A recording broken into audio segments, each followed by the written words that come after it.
Hello everyone, welcome to Duodecimal Division. My name is Eric Larson and this is the introduction video to a series of videos which I'm calling The Secrets of the Numerals. And the reason I'm calling it that is because I'm going to be revealing to you some secrets about the designs of our numerals that, well, right now they're secrets. Nobody seems to know about it, and I'm going to be revealing those secrets to you in this series of videos. So the first thing that I want you to know is that the foundational elements of geometry were used in the creation of our numerals. So what I mean, first of all, by our numerals, I mean the Western Arabic numerals, these numerals that you see here, or these symbols that represent the numbers that you see here. So maybe quickly just explain the difference between a numeral and a number. The number is a number is an idea that we have in our mind, like a concept of an amount of something. And a numeral is the symbol that we use to represent that idea or that concept. So what I'm going to be talking about is why the numerals have the shapes that they do. Why do they have the distinctive designs? Why do they look like that? What's the meaning? Is there any meaning behind that? The answer to that is yes. Someone designed them using very specific, geometry and geometric patterns. Basically, the foundational elements of geometry. So first of all, when you think about the foundational elements of geometry, we think of triangles. Straight lines and circles, but more complex than that. Basically everything's made of straight lines and circles, but we're talking about specific lengths of the lines that form the angles and circles that have definite radiuses. So these are the foundational elements of geometry. Basically, if you were to go out and buy a geometry kit, you would get a compass and a straight edge as two of the foundational elements, but you'd also get a couple of plastic triangles that look something like this. This is the 45-degree angle, so that matches up with this triangle here. This is the 30, 60, 90-degree triangle, matches up with that one there. So these are the foundational elements, and these are the types of angles and proportions that we're going to find in some of the numerals. So what somebody did was they used this pattern here to generate the various shapes for the numerals.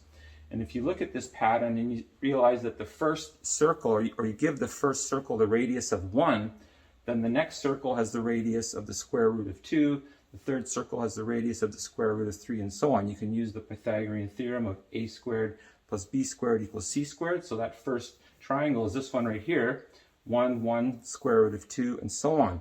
So what's really interesting, here comes one of the secrets, is that each numeral corresponds to or is related to its corresponding circle in the series. So the numeral for 2 is connected somehow to the circle with the radius of the square root of 2.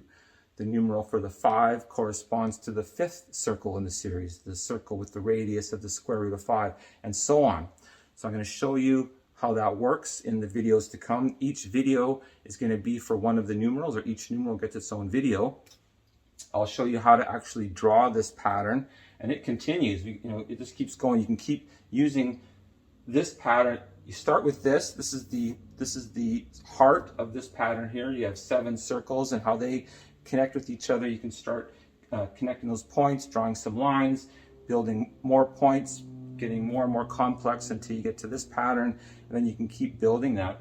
You can build your whole Cartesian plane as large as you want, starting with just this series of 7 circles. So again, I'm going to show you how to draw this pattern, but there is one more foundational element of geometry that I want to share with you before we start, and that's something called the base 12 dodecagon. So actually right there is another secret I'm revealing, is that the people who designed these numerals, the people or the person or the culture that was responsible for the design of our numerals, was doing so using base 12 geometry. So they were using base 12 math.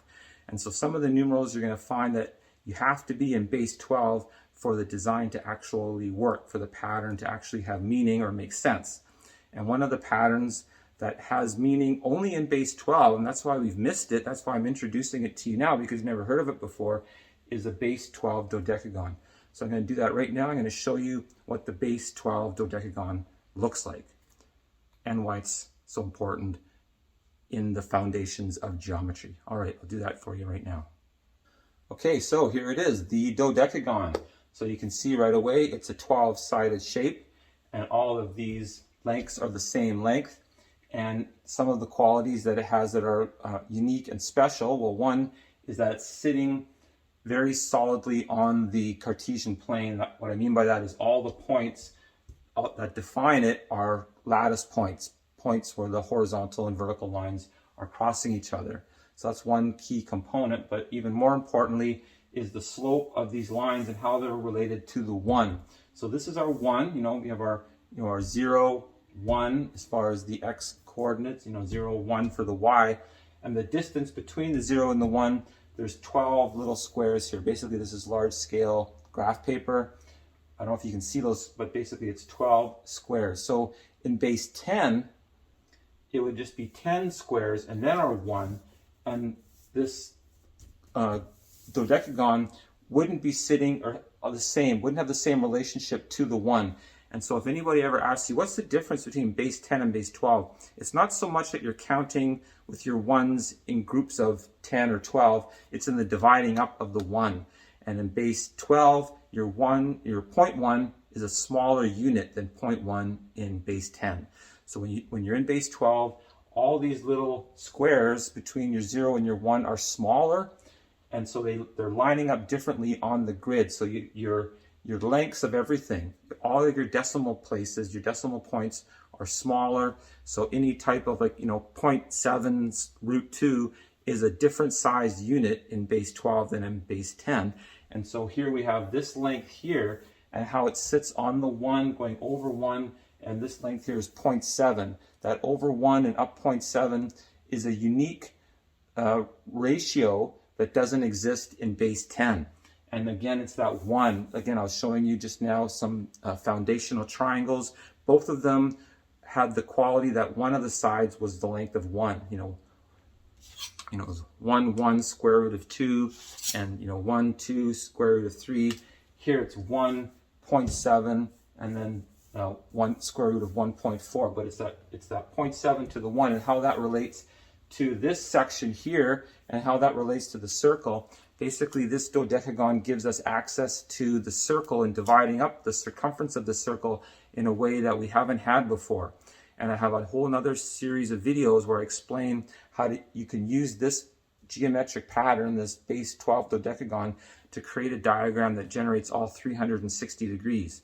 So again, 360 degrees, I know you're familiar with that concept, but it was news to me when I started looking a little bit deeper into these ideas that we don't actually have a pattern that generates all 360 degrees. Nobody knows how to actually draw a diagram that divides the circle up like that. We all use a protractor or other sort of mechanical means, but there's no pattern where you're just using circles and then connecting the points where those circles overlap to draw a large diagram that generates all those degree lines. And I've learned how to do that using this dodecagon in base 12. So that's a whole nother series of videos. For this one, I just wanted to show you this pattern right here. That's all I'm going to show for now. I have made also a video going into the details of what I just said. It's called the Dodecagon. At the end of this video, I'll post a link to that, as well as to the first video in this series of the numerals. You have a choice which way you want to go. You can look at this one, get a little bit more information, and then get into the numerals, or look at the numerals, and at the end you can come back, look at the Dodecagon.